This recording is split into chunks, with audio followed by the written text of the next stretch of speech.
Assalamualaikum warahmatullahi wabarakatuh. Perkenalkan, nama Ibu Rianini Suryanisa. Ibu sebagai guru produktif, yaitu mengajar mata pelajaran marketing.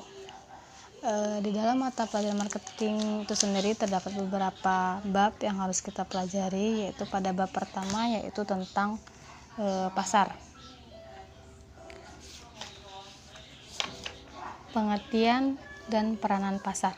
Tentu kalian sudah pernah ke pasar, di mana pasar terdapat banyak penjual yang menawarkan dagangannya kepada pembeli, di mana di situ terdapat proses tawar-menawar antara pedagang dengan pembeli atau penjual dengan pembeli. Jadi pasar itu merupakan tempat fisik di mana pembeli dan penjual berkumpul untuk membeli dan menjual barang.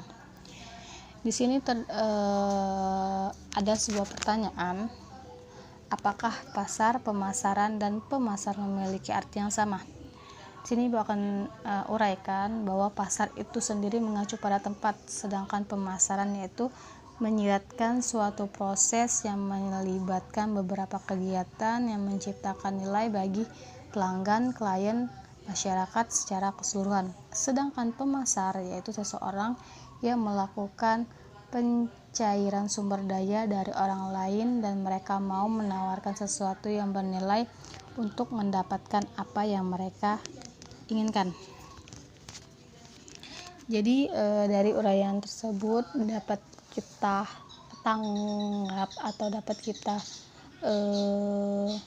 ketahui bahwa arti dari pasar, pemasaran, dan pemasar itu memiliki arti yang berbeda. Kemudian peranan pasar. Peranan pasar yang utama yaitu mempertemukan antara penawaran dan permintaan atau produsen maupun konsumen atau juga penjual maupun pembeli dalam rangka membentuk harga serta menambah kegunaan barang.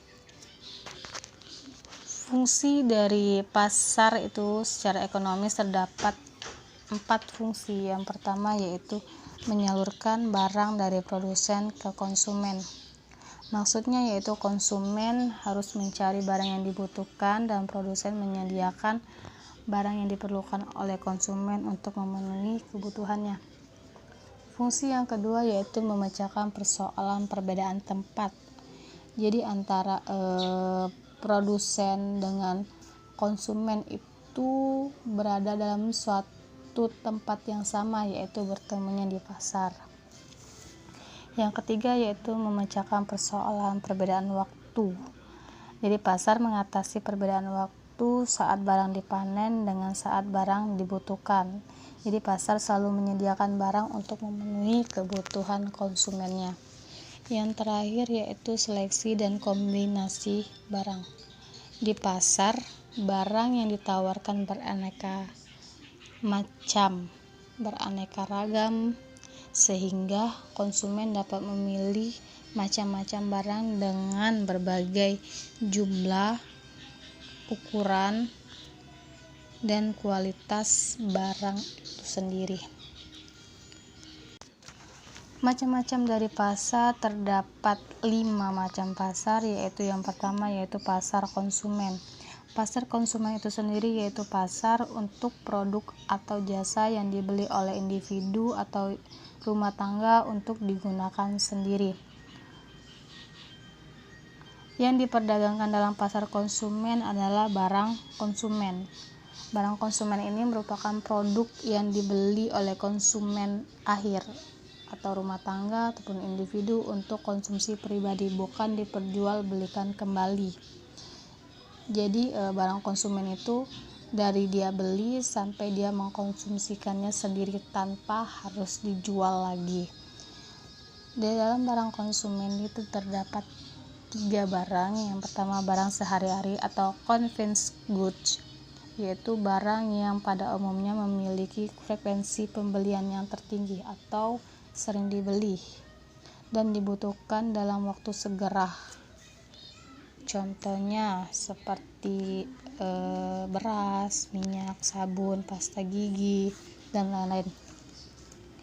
Barang yang kedua dari pasar konsumen ini yaitu barang shopping atau shopping goods. Barang shopping atau shopping goods yaitu barang yang dibeli oleh konsumen di mana dalam proses pembelian dan pemilihannya dibandingkan oleh konsumen di antara berbagai alternatif yang ada. Jadi dia memiliki kriteria sendiri yaitu dari harga, kualitas, model.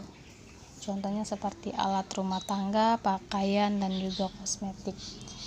Yang ketiga yaitu barang khusus atau specialty goods, yaitu barang yang memiliki karakteristik atau identifikasi merek yang unik di mana sekelompok konsumen bersedia melakukan usaha khusus untuk membelinya.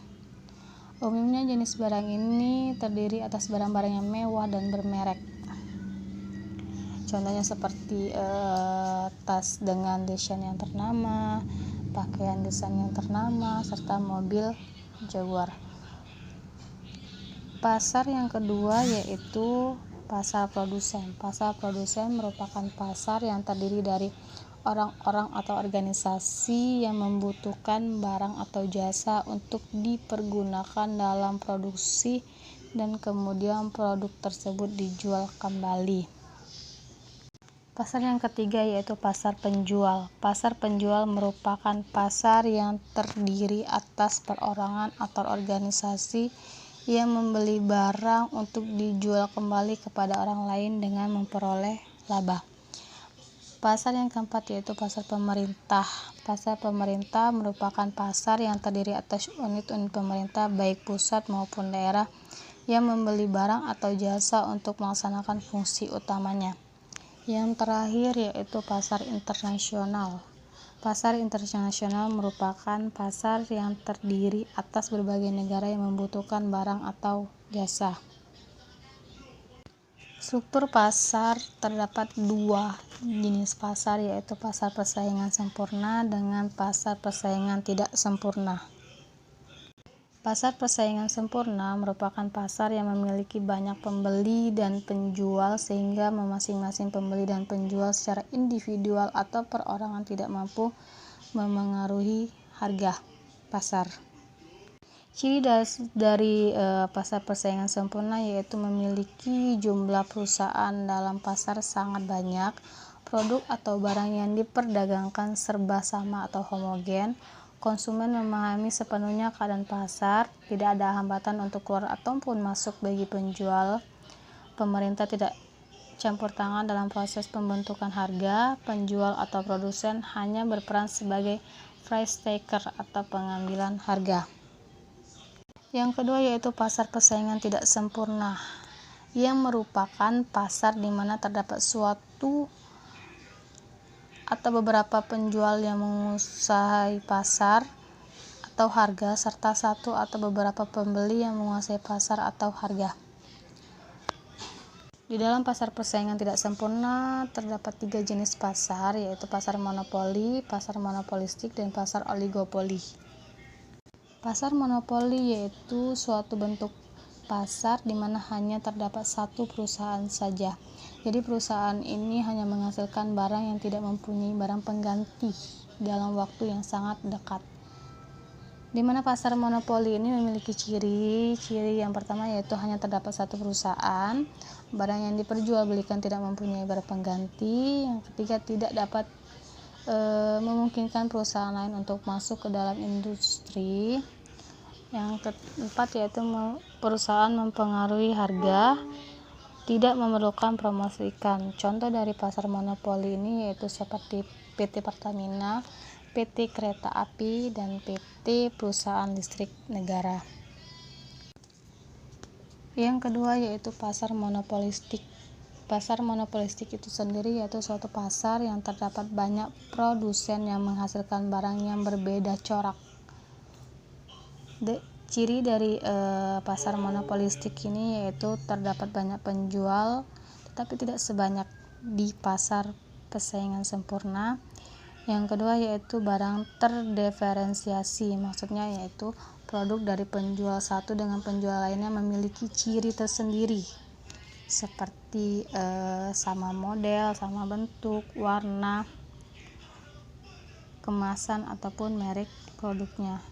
Yang ketiga yaitu perusahaan memiliki sedikit kekuasaan dalam mempengaruhi harga, mudah untuk masuk ke dalam industri, promosi penjual sangat aktif.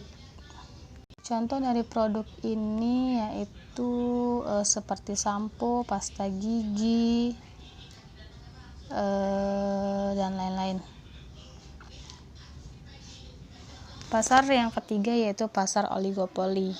Pasar oligopoli merupakan pasar yang hanya terdiri atas sedikit perusahaan. Ciri dari pasar oligopoli yang pertama hanya terdiri dari sedikit perusahaan dalam pasar. Yang kedua, pasar oligopoli produk yang dihasilkan dapat bersifat homogen maupun terdiferensiasi. Maksudnya yaitu dapat bersifat sama maupun dapat bersifat berbeda. Yang ketiga yaitu keputusan yang diambil dalam perusahaan dalam bidang harga dan output dapat mempengaruhi perusahaan lain. Ciri yang terakhir yaitu persaingan yang dilakukan oleh pasar oligopoli tidak hanya persaingan harga saja, tetapi juga persaingan non harga seperti pelayanan, iklan, merek, dan lain-lain. Contoh dari pasar oligopoli yaitu seperti contoh mobil, sepeda motor, perusahaan rokok, industri telekomunikasi, dan perusahaan semen. Mungkin itu saja yang dapat Ibu sampaikan. Ibu akhiri. Wassalamualaikum warahmatullahi wabarakatuh.